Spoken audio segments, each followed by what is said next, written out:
The market really wanted to go up at the beginning of the year. It went straight up through July pretty much without too much of any hiccups, a couple of small ones, but not a lot.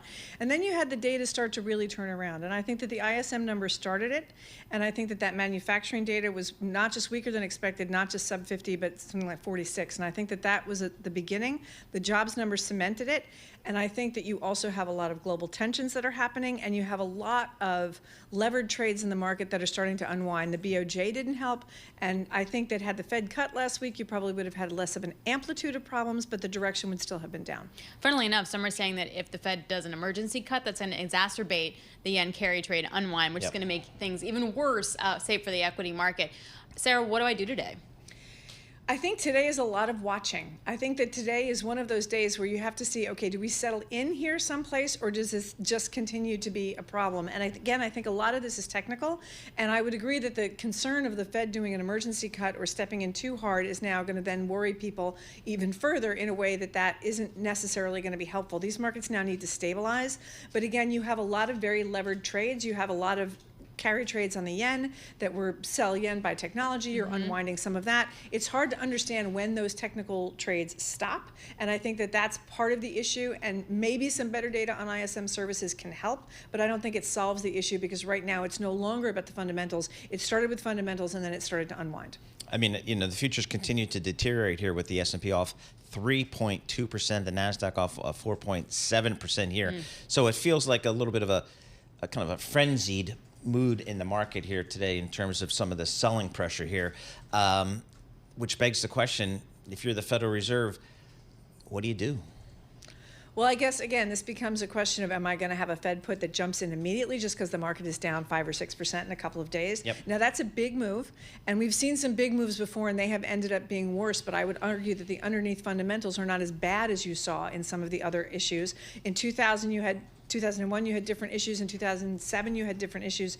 So I don't think that this is the same, but I do think that this is an exacerbation, and it's August, so trading is thin, and you always get the pendulum swinging too far. So the question becomes, is the underlying that bad? I don't think the underlying is as bad, but I think we need to settle a little bit before people can start to appreciate that. And we finally got the slowdown that everybody was looking for, but all of a sudden it became a shock that we were slowing down. Okay, so we wait a little bit till things calm down, but what's on my shopping list?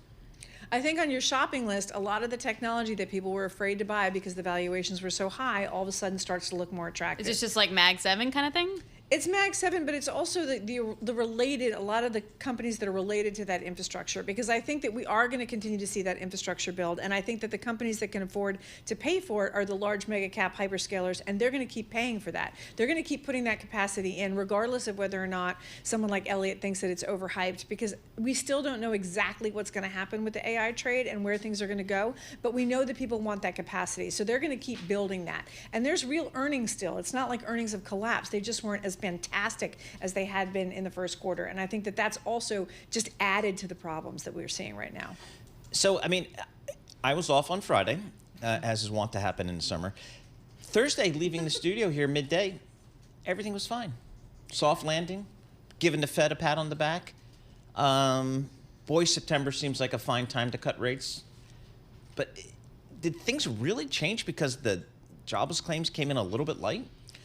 So again, I think that it's one of those things where it is the totality of the problems as opposed to the economic data. There were a lot of things that were swirling around. You also have to look at the international situation that is going on, where people are worried about retaliation now between Iran and Israel. That also can be very destabilizing, because there's a large, obviously, energy component to that part of the world. So people start to worry about that. They start to worry about all the things that they were managing not to worry about for the first 7 months of this year. And then you layer in some bad data, and you layer in the Bank of Japan raising rates when everyone thinks that the Fed should be cutting rates, and the yen carry trade unwinds. And then all of a sudden, what was a small problem becomes a much bigger problem. And I think that we, again, you had a lot of buildup of people with pressure, selling pressure that was coming in that people didn't really expect. And I think we're hitting an air pocket here, and it's August, and let's hope that this stabilizes.